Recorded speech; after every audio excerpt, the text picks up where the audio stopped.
Nafas adalah penghubung antara diri yang di dalam dengan semesta yang tanpa batas.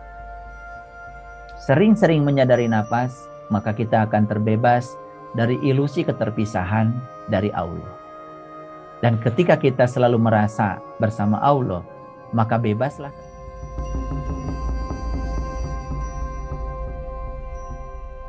Assalamualaikum warahmatullahi wabarakatuh. Salam sejahtera untuk kita semua.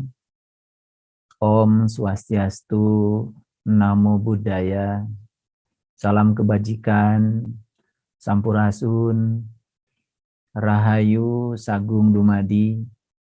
Semoga seluruh makhluk hidup, baik yang kelihatan maupun yang tidak kelihatan di setiap ruang dan waktu, di semua tingkatan, senantiasa berbahagia.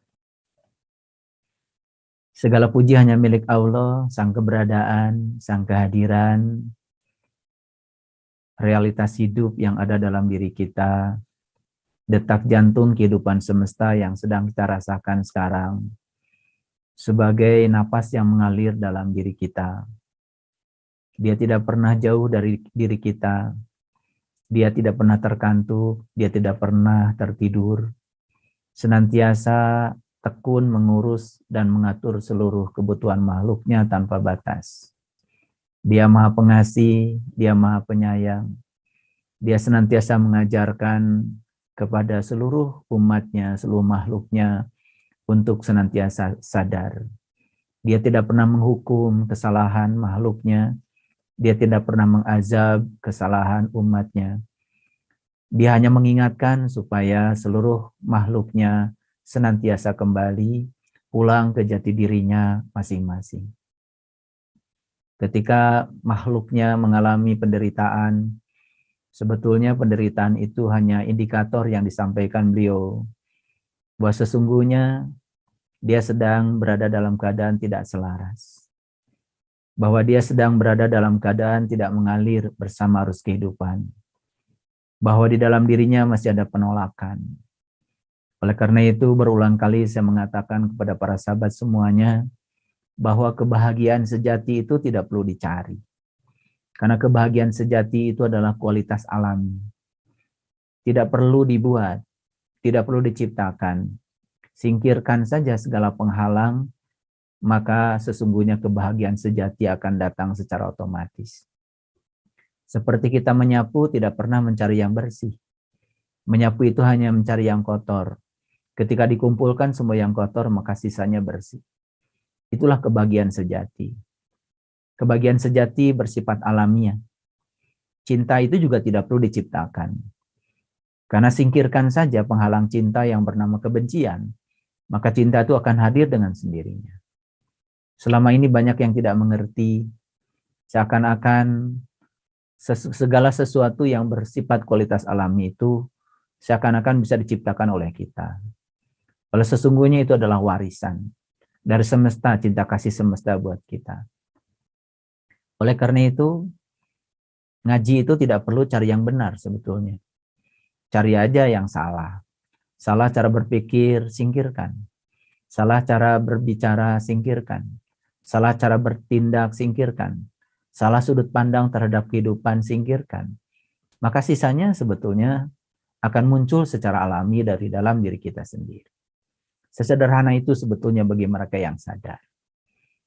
Oleh karena itu, para sahabat, dimanapun para sahabat berada, hadirlah di sana sepenuhnya. Sadari keberadaannya, sadari kehadirannya, yang sekarang sedang mewujud sebagai napas dalam diri kita. Napas masuk, napas keluar, napas masuk lagi, napas keluar. Dan napas itu adalah penghubung antara diri kita yang di dalam dengan diri kita dengan diri semesta yang tanpa batas. Jadi sebetulnya dengan menyadari napas, kita tidak akan pernah mengalami ilusi keterpisahan. Dengan menyadari napas, kita akan merasa bahwa diri kita bukan sebagai bagian dari keseluruhan, tetapi diri kita adalah keseluruhan itu sendiri. Dengan menyadari napas, kita tidak akan pernah merasa sebagai pulau kecil yang terpencil, yang dikelilingi oleh lautan penderitaan. Karena semuanya adalah keseluruhan. Ketika kita menyadari itu semua, maka disitulah sesungguhnya kedamaian, ketentraman, kebahagiaan, kesucian, kebersihan, keindahan, kemuliaan berkumpul berpadu. Itulah yang banyak orang tidak mengerti karena terlalu sibuk, ya. Pikirannya dibawa ke masa depan, terlalu sibuk pikirannya dibawa ke masa lalu, sementara dia tidak pernah bisa menggunakan kekuatan saat ini. The power of now, kekuatan saat ini luar biasa sebetulnya. Dan kekuatan saat ini sesungguhnya berada dalam napas kita. Oleh karena itu malam ini kita akan berdiskusi secara mendalam tentang rahasia napas. Hal yang terdekat yang berada dengan diri kita, yang banyak sekali orang tidak menyadarinya. Banyak sekali teknik-teknik untuk membuat kita sadar di semesta ini yang diciptakan oleh orang-orang yang kreatif, yang sering disebut dengan mindfulness. Jadi mindfulness itu L-nya cuma satu ya. Mindfulness. Bukan mindful. Kalau mindful L-nya 2. Jadi mindfulness itu justru ya akan membawa kita kepada the power of now. Banyak sekali teknik-teknik mindfulness. Kalau saya di komunitas saya selalu mengajarkan itu. Ya, ada teknik 4, 7, 9. Tarik napas dengan hitungan 4, tahan napas hitungan 7, kemudian buang napas hitungan 9. Bagi mereka yang belum terbiasa dengan mindfulness yang semacam itu, biasanya ngos-ngosan. Banyak orang mengira berat sekali tahan napas. Padahal tahan napas itu tidak berat. Sebenarnya yang paling berat itu adalah mengeluarkan napas secara perlahan, secara lembut, seperti kita mengantarkan tamu agung yang datang ke rumah kita sampai di ujung, ya, sampai tidak kelihatan lagi. Nah, teknik-teknik yang semacam itu akan membuat kita menjadi sangat responsif, tetapi tidak reaktif. Makanya orang-orang yang terbiasa dengan mindfulness, tekun untuk melatih diri dengan nafasnya, reaksi-reaksi terhadap apapun yang ada di luar, biasanya positif. Responsif tetapi tidak reaktif. Karena apa? Ada delay ya. Jadi kalau tarik napas hitungan 4, tahan napas hitungan 7, dan buang napas hitungan 9, ada delay ya. 9 kurangi 4 kan 5. Ada delay. Nah, delay itu sebetulnya yang menyebabkan kita selalu berada dalam keadaan sadar sepenuhnya. Nah, itulah yang akan kita diskusikan malam ini, para sahabat. Oleh karena itu, izinkan saya untuk menampilkan presentasi saya, supaya tidak sekedar bicara, ada yang bisa dilihat, sehingga dengan demikian diskusi kita akan semakin menarik ya. Semoga kita bisa menuntaskan beberapa episode dari apa yang saya sudah siapkan. Mari kita lihat slide yang pertama. Sengaja saya menampilkan tulisan ini supaya kita bisa membaca sama-sama dan kita bisa membahasnya secara mendalam dari kalimat per kalimat yang sudah saya tulis. Manusia saat melakukan kebaikan dan keburukan itu pasti dalam keadaan bernapas. Tidak pernah ada orang yang melakukan kebaikan tanpa bernapas. Tidak pernah juga ada orang yang melakukan keburukan tanpa bernapas. Semua perilaku kebaikan dan keburukan dilakukan oleh manusia yang bernapas. Dan itu semua harus dipertanggungjawabkan oleh manusia itu sendiri. Apa maksudnya tulisan ini? Mari kita lihat, fokus ke sini. Sekarang saya sedang bernapas. Napas saya itu kan sebetulnya masuk. Setelah menikmati ruang ciptaannya sendiri, kemudian keluar. Ketika masih diizinkan, masuk lagi. Menikmati ruang ciptaannya sendiri, kemudian keluar. Dan kemudian, ya, saat napas masuk, napas itu akan menyaksikan semua hal yang ada di dalam. Semua keadaan yang ada di dalam. Dan semua hal yang disaksikan oleh napas di dalam itu direkam oleh napas dan kemudian dibawa keluar. Sebetulnya sekarang ini, kondisi kita ini dalam keadaan mengalami siklus hidup mati. Jadi kita ini sekarang sedang mengalami siklus hidup mati sebetulnya. Saat napas masuk, hidup. Saat napas keluar, mati. Saat napas masuk, hidup. Saat napas keluar, mati. Jadi sebetulnya ya aneh sekali kalau ada orang yang takut dengan kehidupan, juga takut dengan kematian. Padahal kehidupan dan kematian itu sedang dirasakan sekarang. Kita sekarang sedang mengalami siklus hidup mati. Napas masuk, hidup. Napas keluar, mati. Napas masuk lagi, hidup. Napas keluar, mati. Jadi sekarang ini sedang ada siklus hidup, mati, hidup, mati, terus menerus. Jadi sebetulnya yang namanya mati itu, ya, mati yang sesungguhnya, ya, itu kan sebetulnya sering disebut sebagai menghembuskan napas yang terakhir. Nah, ketika menghembuskan napas yang terakhir, kan artinya napas itu masuk, keluar, dan setelah keluar nggak masuk lagi. Kenapa tidak masuk lagi? Karena napas ini kesadaran, napas ini kecerdasan. Napas ini sebetulnya adalah ruang penciptaan. Jadi sebetulnya yang disebut dengan ruang kosong yang ada di sekitar saya ini, bagi orang yang tidak sadar, betul-betul ruang kosong. Tapi bagi orang yang sadar, ruang kosong ini sebenarnya adalah ruang kehidupan. Ruang kosong ini adalah ruang penciptaan. Ruang kosong ini adalah ruang kesadaran. Kalau kata Nikola Tesla, ruang kosong ini adalah ruang vibrasi. Ruang kosong ini adalah ruang frekuensi. Ruang kosong ini juga ruang energi. Karena semua makhluk hidup itu sebetulnya sekarang sedang mengambil kehidupan, meminjam daya kehidupan dari ruang kosong ini. Jadi ruang kosong ini sering disebut kosong tapi isi, isi tapi kosong. Oleh karena itu, mari kita fokus ke sini saja, ya, supaya kita mendapatkan pelajaran yang sangat penting malam ini. Karena kita ini mengabaikan semuanya, mengabaikan ya semuanya. Padahal ruang kosong ini adalah ruang penciptaan. Semesta ini, ya, ruang kosongnya jauh lebih banyak daripada materi.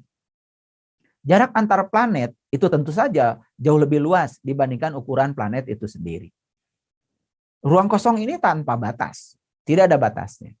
Bahkan kalau kita bicara secara mikroskopik yang namanya atom, atom itu ternyata 99% isi atom itu adalah ruang kosong. Nah, di dalam atom itu ya ada materi yang namanya elektron. Ada juga materi yang disebut dengan inti atom. Di inti atom itu ada yang namanya proton, ada yang namanya neutron. Tetapi materi itu dibandingkan dengan ruang kosongnya itu terlalu kecil. Karena materi itu cuma 1%. 99% itu ruang kosong. Jadi sebetulnya tubuh kita pun ya kalau dicermati secara mendalam, sebenarnya tubuh kita juga ruang kosongnya lebih banyak. Nah, oleh karena itu maka materi itu sebenarnya berasal dari energi yang memadat. Jadi asal muasalnya materi kan sebetulnya adalah energi. Makanya materi dan energi itu menurut Einstein itu setara. Maka ada rumus E sama dengan mc².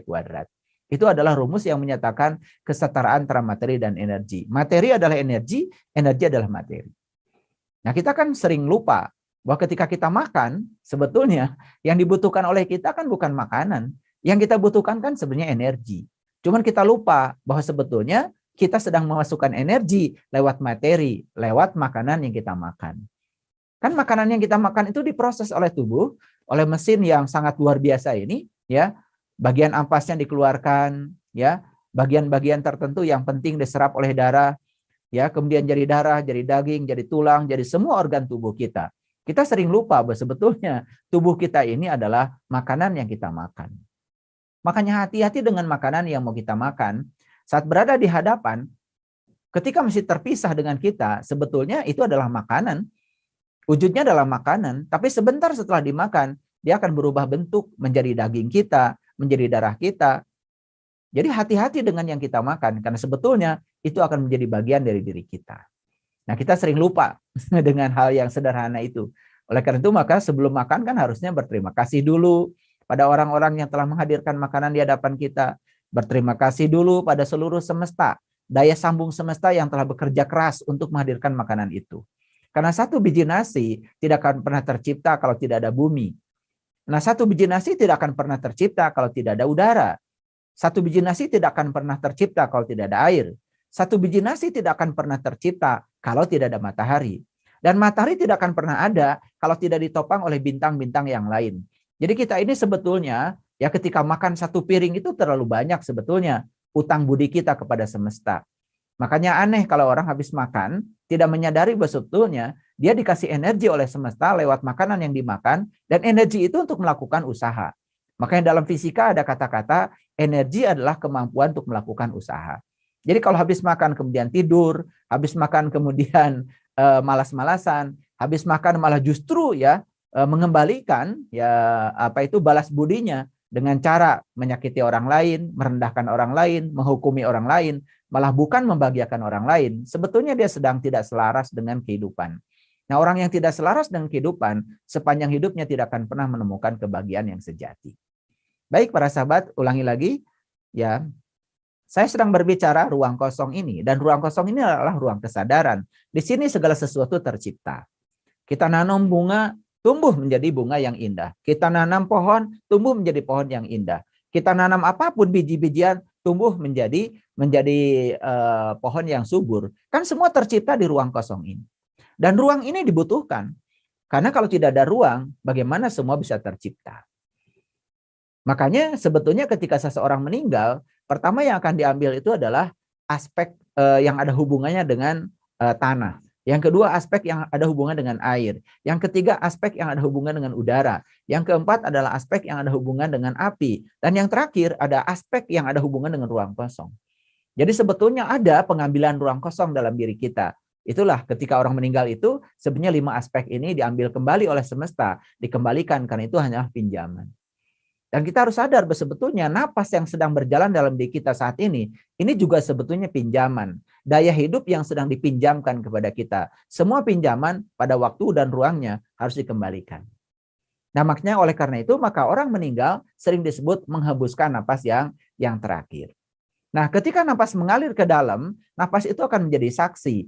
Saksi terhadap apa yang kita lakukan, baik itu kebaikan maupun keburukan. Bayangkan ya, kalau manusia banyak melakukan keburukan, di dalam dirinya itu ada kebencian, ya, ada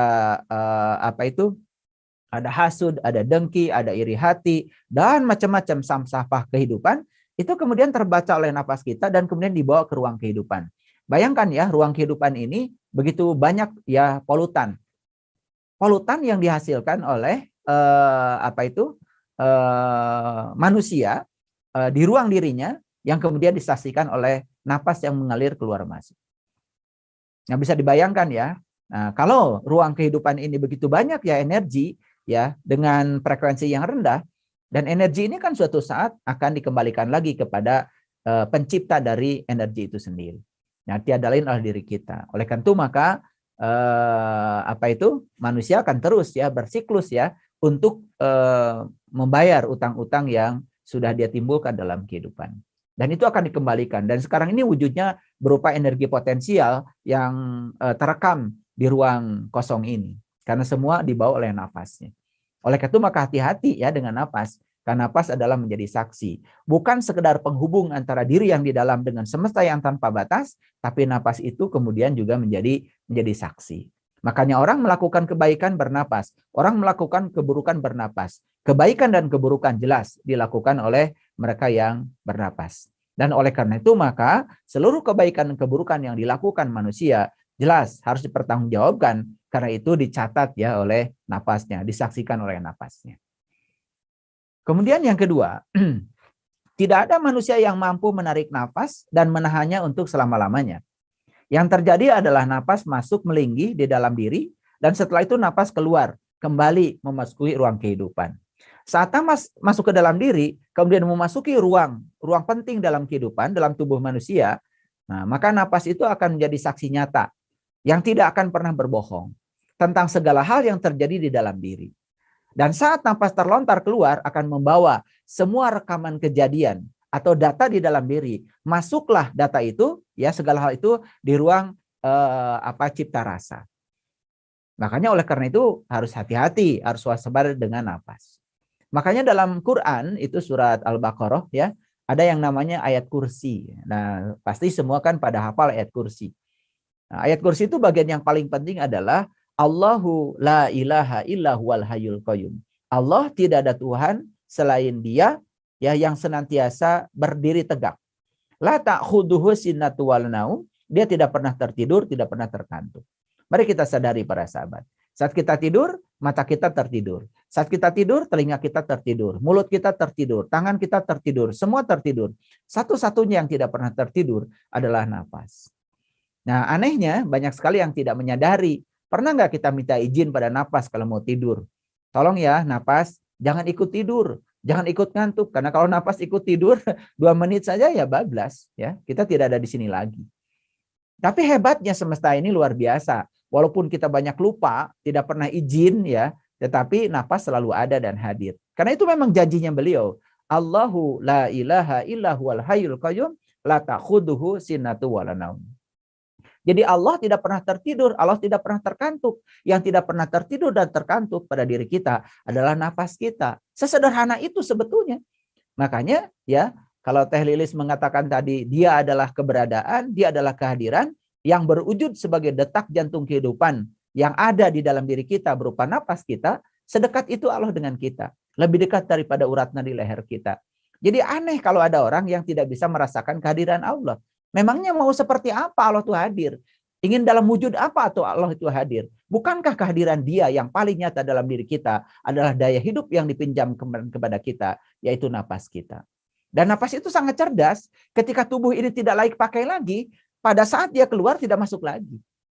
Ketika ginjal kita tidak berfungsi lagi, setelah dia keluar tidak masuk lagi. Ketika jantung tidak berfungsi lagi, setelah keluar tidak masuk lagi. Napas itu bisa mendeteksi ya, apakah tubuh kita masih layak untuk kehidupan atau tidak layak untuk kehidupan. Begitu tubuh ini dinilai tidak layak untuk kehidupan, saat napas keluar tidak masuk lagi. Jadi sebetulnya mati itu hanya menghembuskan napas yang terakhir.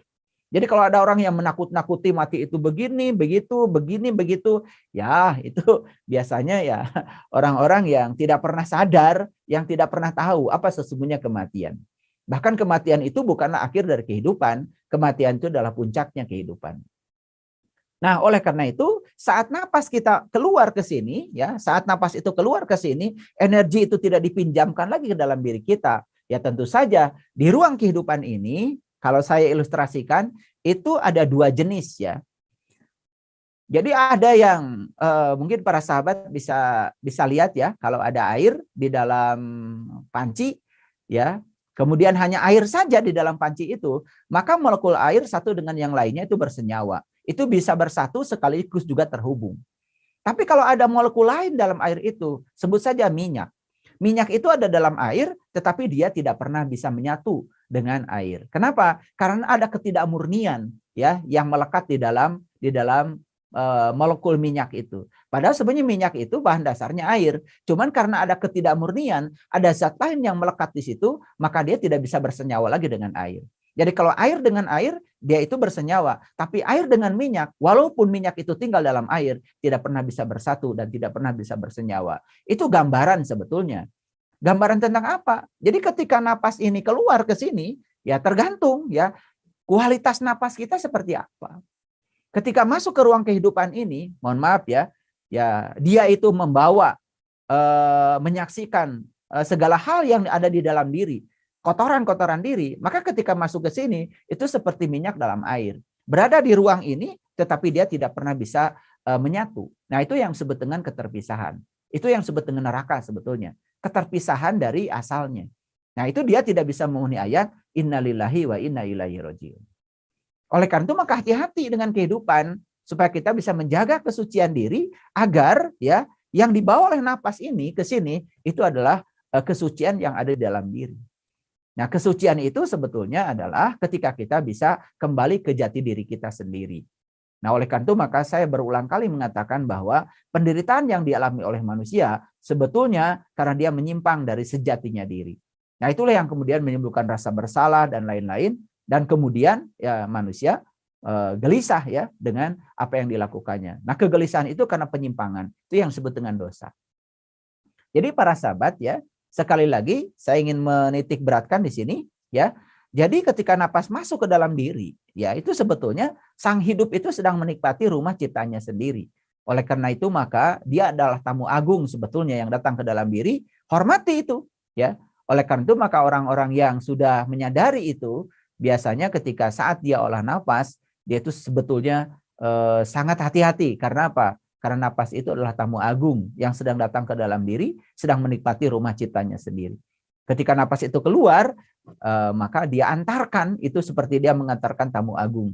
Makanya itu yang disebut dengan teknik mindfulness. Jadi kalau di komunitas saya, teknik mindfulness ini menjadi primadonanya untuk selalu dilatihkan. Jadi makanya sebelum tidur saya melatihkan, bangun tidur saya melatihkan. Bahkan ya sebetulnya ketika kita melaksanakan sholat 5 waktu, sebenarnya kita bisa mindfulness. Bahkan mindfulness tingkat tinggi ya. Jadi di setiap gerakan sholat itu ada mindfulness tingkatan tinggi sebetulnya. Bagi orang yang tahu ya. Oleh karena itu maka banyak orang yang belajar sholat khusyuk dengan saya, setelah belajar kemudian mereka mengatakan luar biasa ya sholat. 1 rakaat saja bisa mengalir air mata. Kenapa? Mindfulness. Karena kesadaran kita berada dalam keadaan full ya, terjaga. Itu yang disebut dengan sidrah al-muntaha. Kita selalu berada di puncak kesadaran yang tertinggi. Nah, ketika kita berada di puncak kesadaran yang tertinggi, otomatis ya kesadaran kita akan menjadi majikan bagi pikiran kita dan pikiran akan menjadi pelayan. Sebaliknya orang yang kesadaran rendah justru yang akan menjadi majikan adalah pikirannya. Ketika pikiran diizinkan jadi majikan, apa yang terjadi? Maka pikiran itu akan menjadi diri palsu kita. Itu yang sering disebut dengan ego. Jadi ego itu sebetulnya diri palsu kita. Itulah yang sering disebut ya dalam bahasa kitab suci adalah syaiton. Jadi syaitan itu bukan makhluk yang diciptakan Tuhan kemudian menggoda kita, karena sebetulnya yang yuwaswisu fisudur, yang suka menggoda kesadaran kita itu sebetulnya adalah diri palsu kita. Diri palsu adalah pikiran yang sedang berada dalam kegelapan. Nah, itulah pentingnya kita untuk bisa mencapai kesucian dalam kehidupan ini. Apa itu kesucian? Kesucian itu adalah saat kita ya sudah tidak lagi ya serakah pada yang kita ingin, saat kita tidak lagi benci pada yang tidak kita ingin, saat kita sudah bisa mencapai ya penerangan batin dalam diri yang disebut dengan pencerahan. Nah, jadi ada 3 indikator kesucian. Yang pertama, kita sudah tidak serakah pada yang kita ingin. Yang kedua, kita sudah tidak membenci lagi yang tidak kita ingin. Ya, yang kita ingin, yang tidak kita ingin sudah diterima seutuhnya. Itu yang disebut dengan letting go. Itu yang disebut dengan berserah diri. Dan yang ketiga adalah sudah terangnya batin kita. Karena dalam diri kita sudah muncul ya sang matahari ruhani yang menerangi pikiran kita. Itu berasal dari jiwa yang sudah terakses ya dengan alam tinggi dalam diri. Oleh karena itu maka dalam tubuh manusia kan ada 5 tubuh yang harus diperhatikan. Tubuh yang paling tinggi namanya spirit body. Tubuh yang kedua namanya intuitive body. Di bawahnya lagi ada yang namanya mental body. Di bawahnya lagi ada yang namanya energy body. Yang paling dasar adalah physical body. Jadi tubuh fisik ini sebetulnya adalah bagian yang paling dasar. Tetapi tubuh fisik sering menjadi katempuhan ya, istilah bahasa Sundanya. Katempuhan itu apa? Artinya kalau spirit masalah, ya intuitif bermasalah, kemudian mental bermasalah, energi dalam tubuh bermasalah, banyak sumbatan-sumbatan, ya kemudian tubuh ini menjadi simptom. Artinya tubuh ini harus menanggung risiko dari kesalahan di atasnya. Jadi oleh karena itu orang-orang yang berpenyakit dalam fisik ya, kalau pergi ke rumah sakit ya dia hanya diterapi fisiknya saja. Nah itu makanya ketika sudah diterapi, dikasih obat, sebentar sembuh, besok tumbuh lagi. Itu sebabnya akar masalahnya tidak pernah disentuh. Nah kita harus masuk ke akar masalahnya. Akar masalahnya di mana? Itu di spirit body. Akar masalahnya di mana? Itu di intuitive body, di mental body, di energy body. Kalau itu dibereskan bagian atasnya, otomatis ya tubuh fisik itu akan menjadi segar ya. Ya mohon maaf ya, jaranglah untuk sakit. Jarang untuk sakit. Karena sakit itu sebetulnya ada ketidakseimbangan kelistrikan dalam tubuh. Sakit itu ada ketidakseimbangan kimiawi dalam tubuh. Dan kemudian ketidakseimbangan itu mewujud menjadi alarm ya bahwa ya sakit itu sebenarnya alarm bahwa ada yang harus diubah dalam kehidupan kita. Itu saja sebenarnya. Sakit itu ada sekedar mengingatkan. Jadi seperti kebakaran lah ya. Ketika alarm itu sudah berbunyi, ya artinya sudah ada kebakaran di gedung itu. Jadi kalau alarm sudah bunyi dalam tubuh kita, yaitu sakit secara fisik, itu artinya ada indikator yang harus dibaca. Ada masalah nih di spirit body, ada masalah nih di mental body, ada masalah di energy body. Ya, tempo hari saya memberikan pelatihan kepada sahabat-sahabat saya ngasih pelatihan Tai Chi ya. Tai Chi itu untuk mengalirkan agar energi dalam tubuh kita itu selaras dengan energi semesta. Nah, baru saya kasih dasar-dasar Tai Chi saja, kemudian saya ajak untuk menselaraskan ya energi diri dengan energi semesta, ya menariklah dalam tarian kosmik semesta untuk tidak mengalir bersama tarian kosmik semesta, karena hidup ini adalah Bhagavad Gita. Nah, mereka merasakan aliran energi yang luar biasa dan kemudian itu membuat kesadaran menjadi tumbuh. Nah, jadi sebetulnya banyak para sahabat ya teknik-teknik pemberdayaan diri.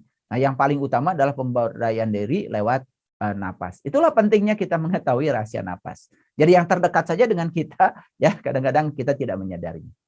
Sejak manusia dilahirkan melalui gua garba seorang ibu, sejak saat itulah ya manusia terhidupi oleh napas sebagai daya hidup atau jantung kehidupan manusia. Dan setiap tarikan napas akan menjadi daya atau kekuatan yang mengakibatkan perilaku baik atau buruk. Jadi sebenarnya ketika kita itu bernapas, itu ada energi yang dipinjamkan ke dalam diri kita. Nah, energi itu mau dipakai apa? Nah, daya itu mau dipakai apa? Nah, banyak sekali manusia yang menggunakan daya itu malah justru untuk melakukan perilaku buruk di dalam kehidupannya. Ya. Jadi dengan memahami mekanisme bernapas seperti yang saya jelaskan barusan, ya, karena banyaknya perilaku buruk yang telah dibuat manusia dengan napasnya, maka ruang kehidupan di bumi ini bisa menjadi disesaki oleh sampah data keburukan. Jadi sebenarnya di sini itu banyak sekali sampah data keburukan. Karena setiap keburukan manusia itu disaksikan oleh napas dan dibawa keluar.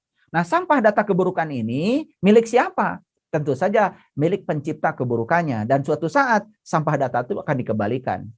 Jadi kalau misalkan orang itu lahir kembali nanti, ya dia akan mengambil semua sampah-sampah data yang tersimpan di sini.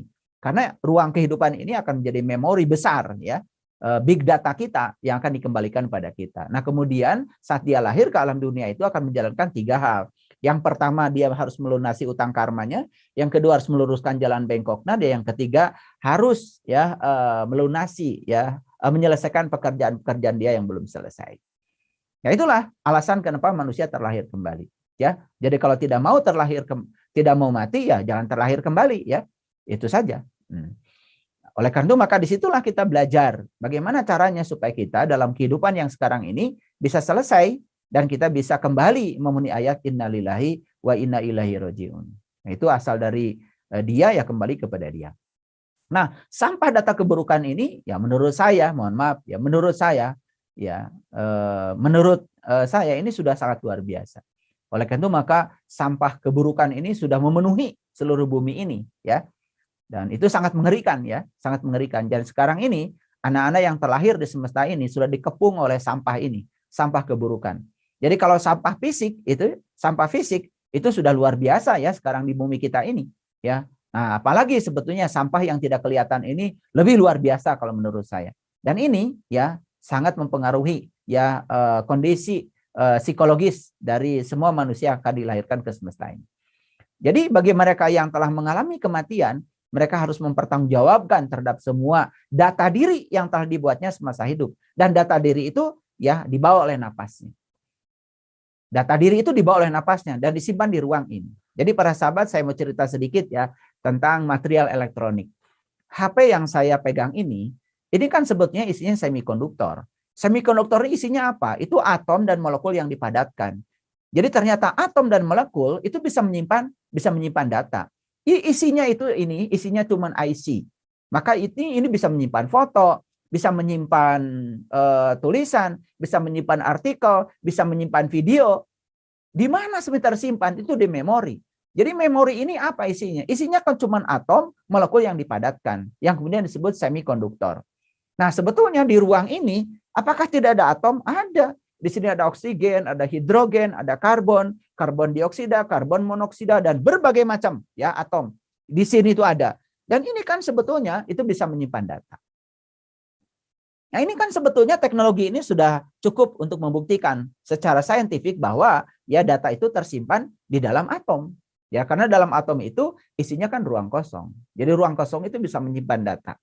Jadi hati-hati ya dengan nafas. Banyak orang yang tidak menyadari. Itu ya, makanya disitulah kenapa leluhur kita sering mengatakan harus selalu eling dan waspada. Itu ya, eling dan waspada itu sebetulnya kita menyadari ya sang kehadiran pada diri kita. Dia adalah sang penyaksi abadi, yaitu wujudnya adalah nafas yang ada pada diri kita. Jadi para sahabat ya, itulah yang menyebabkan manusia harus kembali ke dunia ini untuk menyelesaikan karma. Jadi ketika dia itu menyimpan data di sini, data ini harus dipertanggungjawabkan. Dan untuk mempertanggungjawabkannya dia harus balik lagi supaya data ini dikirimkan lagi ke dia. Itu ya. Jadi yang namanya yang namanya data karma itu seperti itu ya. Selama kita terus menyebarkan data karma keburukan di ruang kehidupan, maka kita tidak akan pernah mencapai kesempurnaan mutlak. Nah, untuk memanunggal dalam ketunggalannya bersama Sang Maha Suci. Seperti yang tadi ya, ketika butiran minyak itu walaupun ada dalam air, dia tidak akan pernah bisa bersenyawa dengan air karena dia dianggap sebagai barang asing. Nah, sama ya para sahabat, ketika tubuh kita dikubur lagi ke dalam tanah dan di dalam tubuh itu begitu banyak ya ketidakmurnian yang lain. Ya mohon maaf, makanan yang dimakan itu bukan hak kita, ya makanan yang dimakan itu bukan milik kita, ya makanan yang dimakan itu tidak bersih, maka itu akan membangun ketidakmurnian atom dalam diri kita. Nah, secara fisik tubuh ini pun menjadi terasing ya ketika dikubur. Apalagi secara spiritual, jiwa kita pun menjadi terasing di ruang kehidupan ini. Nah, itulah jiwa itu sepertinya bersama tetapi dia tidak bersenyawa, tidak bisa menyatu. Itu yang dikatakan keterpisahan. Nah, jadi oleh karena itu, ya kalau kita memahami mekanisme ini, maka hidup ini akan menjadi sangat-sangat sangat hati-hati. Kita hati-hati ketika berpikir, kita hati-hati ketika berbicara, kita hati-hati ketika bertindak. Karena apa? Ya itu akan menjadi doa. Dan doa itu ketika masuk di ruang rasa, dia akan menjadi realita. Apalagi ketika ada pengulangan ya, itu sangat luar biasa. Nah, jadi para sahabat ya perlu diperhatikan ini. Jadi harus dipahami bahwa kesempurnaan itu pun bukan tujuan. Walaupun kesempurnaan itu bukan tujuan, ya hanya merupakan dampak ya dari kebergunaan diri di ruang kehidupan. Jadi oleh karena itu ya kita diberi napas, diberi daya kehidupan ini sebetulnya untuk satu tujuan. Kenapa kita diutus ke dunia? Karena kita disuruh untuk mempercantik dunia yang sudah cantik ini. Itulah dalam bahasa leluhur kita datang ke dunia ini untuk memayu hayuning bawono. Jadi oleh karena itu ya kualitas manusia dilihat dari kebergunaan dia di ruang kehidupan. Jadi mohon maaf ya, kualitas manusia bukan dilihat dari berapa banyak ibadahnya, berapa banyak ritualnya, ya, kelihatan bajunya, baju agama atau tidak, bukan itu, ya. Jadi kualitas manusia dilihat dari kebergunaan dia di ruang kehidupan ini. Makanya ya kalau kami ya di Tanah Parahiang itu memiliki 6 rukun iman. Nah, 6 rukun iman itu diwujudkan dalam bentuk kepedulian. Jadi yang pertama adalah nulung kanu butuh. Jadi nulung kanu butuh berarti kita ini harus memiliki kompetensi dalam hidup supaya kita berguna dan kita harus mengerti visi dan misi Allah terhadap kehidupan kita. Jadi Allah itu sebelum menciptakan kita sebenarnya beliau sudah menggariskan visi dan misi hidup buat kita. Makanya kita ini adalah makhluk yang unik. Oleh karena itu setiap peran kita berbeda dengan yang lain. Dan kita ada di dunia ini akan menjadi kepanjangan tangan Allah untuk menyampaikan cinta kasih Allah. Oleh karena itu maka untuk bisa nulung kanu butuh berarti kita harus memiliki kompetensi. Nah, bagaimana kita bisa menolong orang sakit kalau kita bukan petugas kesehatan? Bagaimana kita bisa menolong orang yang perlu layanan perbankan kalau kita bukan ahli perbankan? Bagaimana kita bisa memberikan pengayoman pada masyarakat kalau kita bukan aparat? Jadi sebenarnya peran-peran itu yang diperankan manusia dalam kehidupan ini dalam rangka ini, nulung kanu butuh. Jadi syaratnya harus punya kompetensi. Dan yang kedua, nalang kanu susah. Nah, nalang kanu susah berarti peduli kepada orang-orang yang butuh pertolongan. Yang ketiga, ngahudangkeun kanu sare. Bagaimana kita bisa membangunkan orang yang tertidur kalau kita pun masih tertidur? Yang keempat, nyaangan kanu poekeun. Bagaimana kita bisa memberikan terang kepada orang yang gelap kalau kita sendiri masih dalam kegelapan?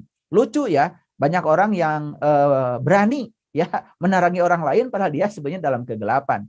Ya, terutama kegelapan batin, ya, kegelapan batin. Jadi apa yang disampaikan lewat mulutnya itu cuma kata-kata saja, yang kata-kata itu belum terbukti ya di dalam kehidupan dia. Kemudian yang kelima adalah nepak kanu poho. Kita harus bisa mengingatkan orang yang lupa, terutama lupa pada jati dirinya. Dan yang keenam adalah nganter kanu keeng. Nganter kanu keeng itu apa maksudnya? Nganter kanu keeng berarti membebaskan orang yang takut.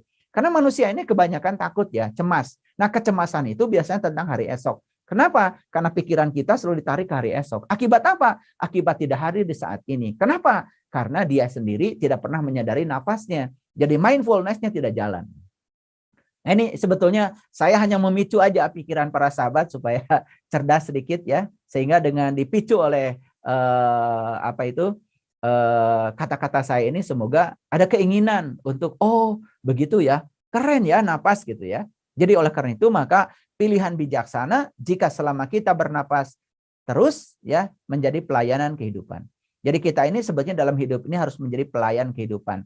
Itulah kenapa ya ada hadis yang mengatakan kullu amrin zibalin la yubda'u bihi basmalah fahuwa aqta. Setiap pekerjaan yang tidak dimulai dengan basmalah putus tidak menjadi amal. Apa maksudnya? Kita harus mengerti visi Allah untuk kita. Kita harus mengerti misi Allah untuk kita. Nah, oleh karena itu maka setiap manusia itu jenius di bidangnya kalau dia bisa menemukan personal genius zone-nya. Ikan itu jenius ya dalam bidang renang. Monyet itu jenius dalam bidang memanjat. Tentu saja ketika ikan disuruh memanjat, maka ikan akan kelihatan idiot. Sama seperti monyet disuruh berenang, akan kelihatan idiot. Nah, ketika manusia kelihatan idiot, dalam tanda kutip, sebetulnya karena dia belum menemukan personal genius zone-nya. Dia belum menemukan ya peran apa sebetulnya yang dititipkan Allah ke dalam dirinya. Saya percaya setiap manusia itu jenius di bidangnya. Kalau dia bisa menemukan passion-nya dia bisa menemukan personal genius zone-nya. Nah, oleh karena itu maka meniti ke dalam diri itu akan menemukan sebetulnya saya itu di mana ya cocoknya. Saya berkarya di bidang apa cocoknya. Gitu. Makanya ada orang yang kemudian berkarya di sini gagal, berkarya di sini gagal, berkarya di sini gagal. Sebenarnya karena dia tidak pernah menyadari bahwa sebetulnya bidang itu tidak cocok untuk dirinya. Nah, kalau di saya ada treatment khusus ya untuk orang-orang yang semacam itu, ya kita bantu supaya dia bisa menemukan personal genius zone-nya, supaya dia menemukan passion-nya ya, sehingga dia bisa menemukan visi Allah untuk dirinya. Nah, sehingga ketika sudah dia menemukan visi Allah untuk dirinya, dia itu hidupnya digerakkan oleh Allah. Karena banyak orang yang hidupnya digerakkan oleh ketakutan, kecemasan, bukan digerakkan oleh Allah. Pengakuan di mulutnya saja dia di-driven oleh Allah, pada sebetulnya yang menggerakkan dia itu hanyalah ketakutan. Orang bekerja karena takut kekurangan, orang bekerja karena takut anaknya ke sekolah. Ya walaupun dia mengatakan dia drive oleh Allah, sebenarnya dia di-drive oleh ketakutannya sendiri. Makanya apa yang terjadi? Like attracts like. Jadi dalam hidupnya dia akan menemukan yang serupa dengan yang ada di pikirannya. Jadi like attracts like itu, maka kita akan menarik yang serupa dalam kehidupan. Itu yang disebut dengan hukum tarik-menarik. Nah itu bahaya ya hukum tarik-menarik itu, karena itu nyata. Jadi kalau kita tidak bahagia di dalam, maka kita akan menarik ketidakbahagiaan dari luar. Makanya bahagia dulu, maka sukses akan datang. Bukan sukses dulu baru bahagia akan datang. Itu yang ketukar. Jadi tidak usah ya bahagia itu menunggu teman datang. Bahagia aja dulu. Insya Allah teman akan datang. Karena kalau kita sudah bahagia, teman-teman pasti rindu untuk datang. Kan itu keren ya. Nah itulah kenapa bahagia dengan senang berbeda. Kalau bahagia itu sebetulnya adalah kondisi pikiran. Kalau senang itu sebetulnya saat kita mendapatkan yang kita ingin. Jadi senang itu beda dengan bahagia. Nah selama ini kita keliru mengartikan bahagia itu apa yang disebut dengan senang oleh kita. Kita punya rumah baru, itu senang, itu bukan bahagia. Karena bahagia itu tidak bergantung pada ada atau tidak adanya rumah. Bahagia itu tidak bergantung orang baik atau tidak baik kepada kita. Karena bahagia artinya adalah kita sudah tidak konflik dengan diri kita sendiri. Barangkali itu ya saya hanya menampilkan satu slide aja. Sebenarnya saya sudah menyiapkan 11 slide, tapi mungkin kuliahnya sampai besok pagi ya. Nafas adalah penghubung antara diri yang di dalam dengan semesta yang tanpa batas. Sering-sering menyadari nafas, maka kita akan terbebas dari ilusi keterpisahan dari Allah. Dan ketika kita selalu merasa bersama Allah, maka bebaslah ketakutan, bebaslah rasa khawatir. Yang ada cuma kedamaian. Buktikan omongan saya. Dan itu luar biasa. Terima kasih.